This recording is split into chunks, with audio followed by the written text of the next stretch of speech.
Koreewwan dhaabbii caffee mootummaa naannoo Oromiyaa walitti qabaa koree dhaabbii misooma baadiyyaa obbo Diriirsaa Waaqumaatiin durfamu jiraattota magaalaa Maayaa waliin mari'ataniiti jiran. Jiraattonni magaalaa Maayaa mootummaan naannoo Oromiyaa magaalaa muummee Maayaa hundeessuun gaaffii yeroo dheeraaf gaafachaa turan deebisuutti akka gammadan himuun rakkoon bishaanii, daandii ibsaa fi qorichaa furamuu akka qabu gaafatan. Mootummaan rakkoo gabaa jimaatii wal qabatu furuuf hojiin jalqabe abdachiisaa akka ta'e kan himan jiraattonni kanneen walitti hidhamiinsa gabaa irratti xiyyeeffannaan hojjetamuu qabaadhaaman. Nagaya keenya namni nutti ni eeggatu jira jara keenya waan hedduun rakkisu jiru magaalaa jimaati. Magaalaan jimaa nama keenya kuffiftee jirti. Tajaajilli bishaan dhugaatii gahaa miti. Kutaa magaalaatiifuu magaalaa Maayaa guddoo kana miti kutaa magaalaatiifuu hin jiru. Keessaa hogirtaa kutaa magaalaa Wadaa tajaajila bishaan dhugaatiitiin gati aanaadha. Booddatti afaan inni waan qabu. Tiriika biiroon isaanii duraanaas yoo rakkoon takka nu dhufte asii ollaa Adaamaa dhahinee Ciroo dhahinee abeetotaa dhiyeeffannaa jechuudha. Biiroon isaatis asii gad deebi'ee namni humna hin qabne noolii kafalatee dhaqee abeetotaa isaatu dhiyeeffachuu hin danda'u. Dhaamaa ta'a gaasa shidachaa.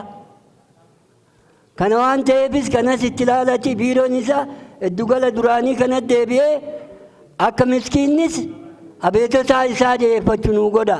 Itti gaafatamaan waajjira paartii badhaadhinaa magaalaa Maayaa obbo Alamaayyoo Taaddasaa magaalaan Maayaa erga hundooyte yeroo gabaabaa ta'us hojiiwwan misoomaa fayyadamummaa uummataa mirkaneessan baay'een hojjetamaa jiraachuu himuun gaaffiiwwan humna magaalaatiin deebi'uu danda'an karooraan deebisuuf kan hojjetan ta'uu dubbatan. Fuula duratti immoo Maayaa sirriitti magaala guddoo goonee magaala baha kanarratti Afrikaa irratti Itoophiyaa keessatti addunyaa irratti beekamtu gochuuf uummanni kunis jabaatee hojjechuun nutis immoo jabaannee hojjechuun nurraa eegama. Itti aantuun koree dhaabbii misooma baadiyyaa caffee mootummaa naannoo Oromiyaa adde Caaltuu Tuqaa hojiin dargaggootaaf carraa hojii uumuuf magaalaa Maayaa keessatti jalqabame cimee itti fufuu qabaadhaaman. Dargaggeessa buddeena qanne buddeena nyaachisuu wal qabatee wantooti hojjetamaa jiru kilaastara horii furdisuu, kilaastara aananii, kilaastara lukkuu wantoota hojjetamaa jiru wantoota gaariidha waan ta'eef kanammoo dargaggeessa keenya buddeena nyaachisuu irratti uummanni keenya gahee olaanaa taphatuu qabdan jechuudha.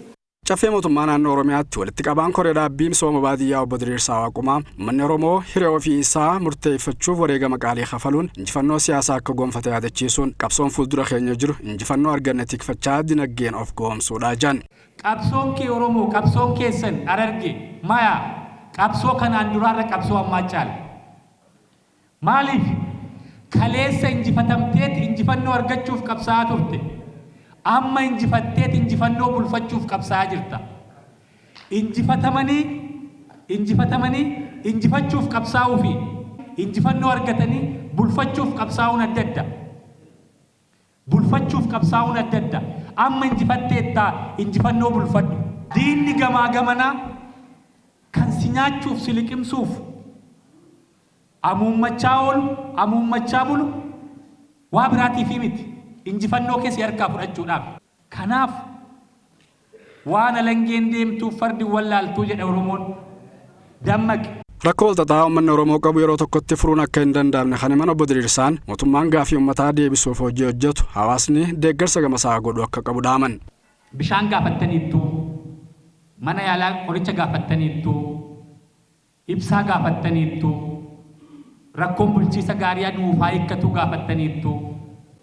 Sadarkaa tokkoffaatti irra deddeebitanii dhimma jimaa kaaftan kan isinii mirkaneessuu barbaadu bunni Oromoo, warqiin Oromoo, qamadiin Oromoo, jimaan Oromoo mootummaa Itoophiyaa fi mootummaa Oromiyaa biratti wal qixxeedha.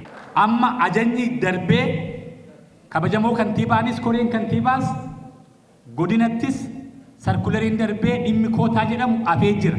Mootummaan tarkaanfii adda addaa fudhachaa jira, sirreeffama adda addaa gochaa jira.